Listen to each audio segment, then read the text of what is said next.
Hello, I Nirmala Rawat welcome you to my YouTube channel. I hope you all are doing well and are in good health. Moving on to chapter 10, Finding Soma, part 1. I took a few steps toward the elderly woman seated in the corner and then sat down and pronounced to her. No words emerged from my throat. I thought to introduce myself, but I didn't know what to say. Come closer, child, so that I can see you, she encouraged me with the hint of a smile. Her eyes were merely half open, and I could tell that she was only gradually returning to the world. I inched closer to her, thinking perhaps her eyesight was not very good, until I was right in front of her. When she saw me, her face crinkled and a look of confusion shot across her eyes, which were now fully open. For a few minutes there was silence, and then she finally whispered, "It is you." A full smile broke across her face like sunlight piercing a clouded sky. The confusion was gone. I saw her taking in every detail of my face as she gently ran her fingers over my cheeks until she came to a very small birthmark on my lower right cheek. She rested her fingers there and nodded. Then she ran her hand over my thick dark hair that was gathered in a full braid resting over my shoulder and chest. "How thick and beautiful your hair is," she remarked with a smile. "How lovely you are, child." I had never thought about my appearance and didn't know whether I was attractive or not. I knew that in my father's eyes I was beautiful, because since childhood he had called me his little beauty, even when I grew to quite a tall stature. Just then my mother entered and properly introduced us. As Soma and my mother exchanged a few words, I began to feel more comfortable and took in the sight of her. Soma was indeed aged. Her long strands of grey hair, thinned by time, were wound together in a narrow braid that seemed to fall well below her waist. She was dressed in a simple orange cloth like the residents of the hermitage. The cloth half covered her head. Her face was thin and deeply lined, yet as she returned to the outer world, I could see a youthful sparkle in her eyes. With a faint smile, Soma kept shifting her glance from my mother to me, as my mother explained about our family and our situation. As she listened, Soma emitted a gentle and loving energy. I was transfixed by the feeling of care that poured from her eyes and smile and the nod of her head. She hung on every word my mother spoke, taking it all in as if she were receiving word from a long lost family member. Never had I seen anything like this before. "So, you are named after the great sage Anusuya." Mata loved her very much and would be very pleased with that, she said softly, turning to me. "Yes, after Anusuya, the devoted wife of Rishi Yatri," replied my mother, as if to correct her. Soma smiled. "Is that how she is known in Ayodhya? As a devoted wife?" She shook her head. "Sage Anusuya is as great as any sage who ever walked this earth. She undertook such tapasya as few of the male sages could do, and this earned her the adoration of three great Devis. Through her tapasya, she helped to create many things on this earth that would shape it for generations to come. She had the heart of a mother and the wisdom of a Janani, one who seeks liberation through knowledge. Her wisdom and love were perfectly balanced, which is why she was able to help Mata prepare for what was to happen in Lanka. At the mention of Lanka, Waves of pain rose up in my chest, and I struggled to hold back my emotions. You have touched upon a very sensitive subject for my daughter. She refuses to accept the captivity of her Maharani. Soma had been conversing with my mother, but now she turned to look directly at me as if studying me. She didn't speak for a few minutes. Then she said, I understand. It is perfectly natural for her to feel that way. Perhaps, though, it is because she hasn't heard the true story. Turning to me, she said, Tell me why you feel the captivity didn't happen? I struggled for words, but couldn't reply. She encouraged me. What is it you feel? I don't know myself what these feelings are, I stuttered. But I know deep inside. I just know it is impossible that anything could have happened without her will, her consent. She was not helpless and had all the resources to defend herself. That is what I feel and have always felt since childhood, I muttered. And you are absolutely right, my dear, she replied with a smile. It was Mata's will that enabled Ravan to capture her. She knew that one of them had to enter the heart of the Asura kingdom, and it had to be her. She accepted this responsibility. But there is so much more to the story, so much I have to tell. But few are interested these days. People would rather hear of the growth and wealth of the kingdom than of Mata's sacrifice, which brought such benefit to them, to all of us. Please do tell us, I asked in a pleading voice. I must know the truth. Soma smiled. Have patience, child. First, I must feed you. Mata will not be pleased if I do not feed you first. Please don't trouble yourself, insisted my mother. We have already taken our meal at the hermitage. I know what they provide at the hermitage, she replied with a smile. I will fix some food and a very refreshing drink, something to cool you during this warm time of year. Soon the heat of the sun will be upon us. It is no trouble at all.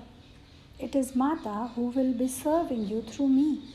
Surely you will not refuse her? My mother hurried to assure her we would not.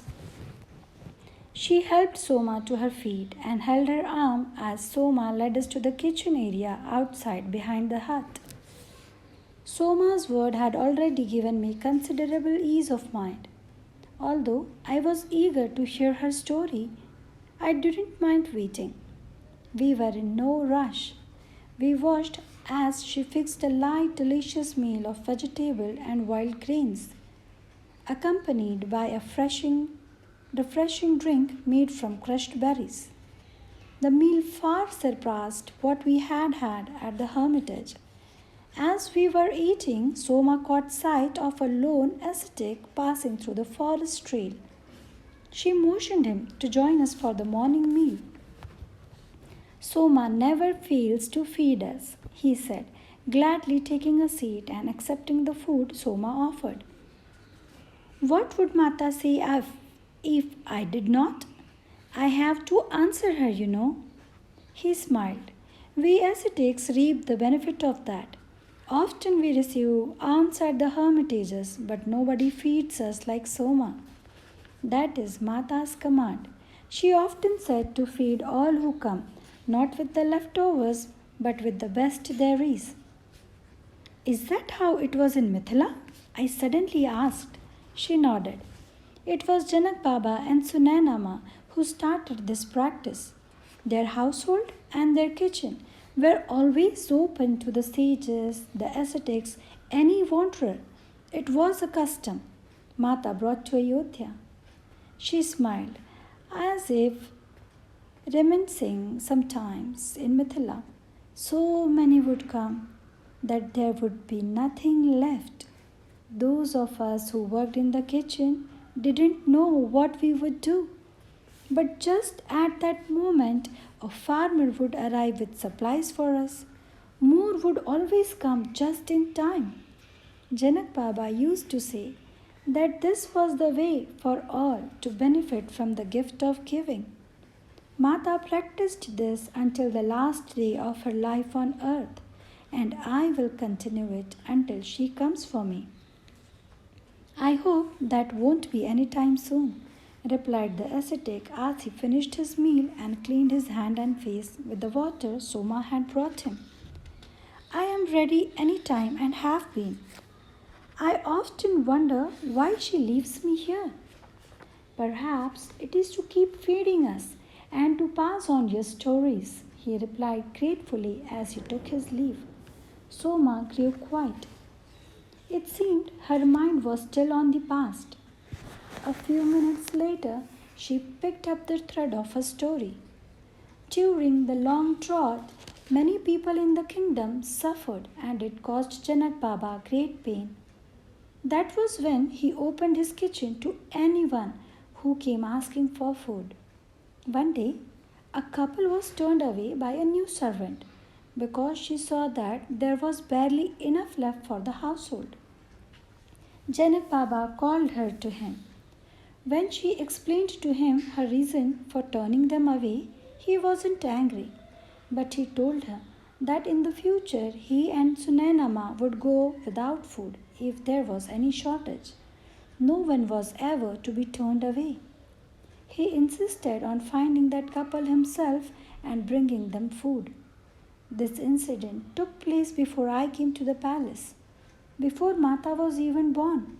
But another servant told me this story, and it has stayed with me until now. Mata once explained that it is against the laws of nature to hoard food. Nature is designed in such a way that there is enough for everyone if no one takes more than their share. It is greed that causes shortages, and the drought was caused by the greed. No doubt, greed coming from the south, from Lanka. Soma's face tightened as she spoke these last words. What happens in one part of the world affects all others. This is a little known truth. Ravan was sucking the resources from everyone. She felt silent.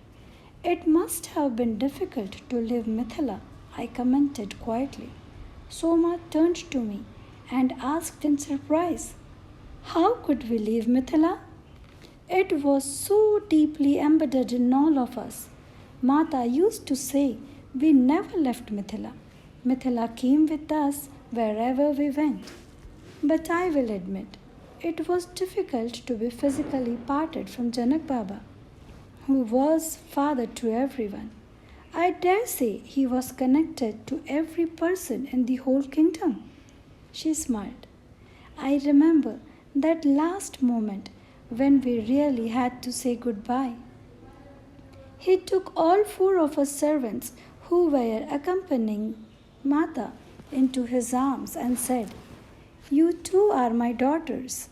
But when he said his last goodbye to Mata, something transpired between them that even to this day I do not understand.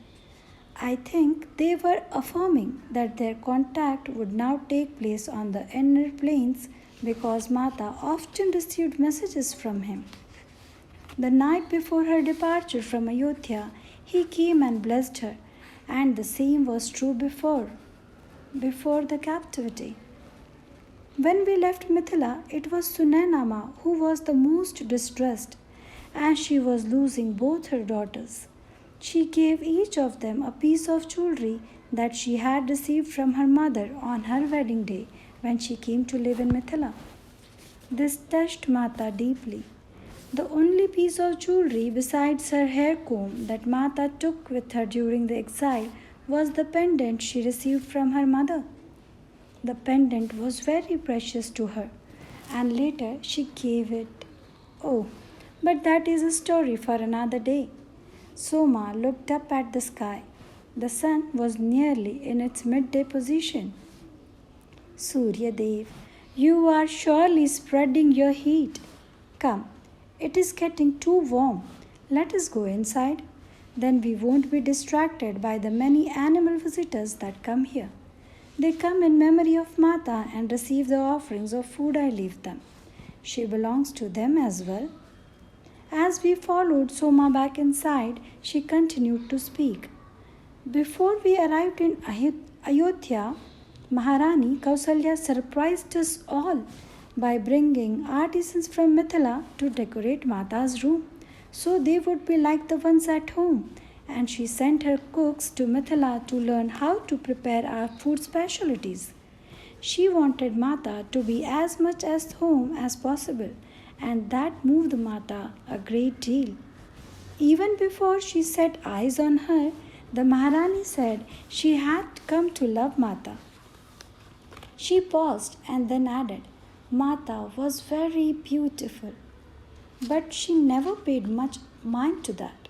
She often said that everything in this material world will one day fade and dissipate, so we should not give it too much consideration. Soma laughed. She was right. Just look at this old body I have to carry around.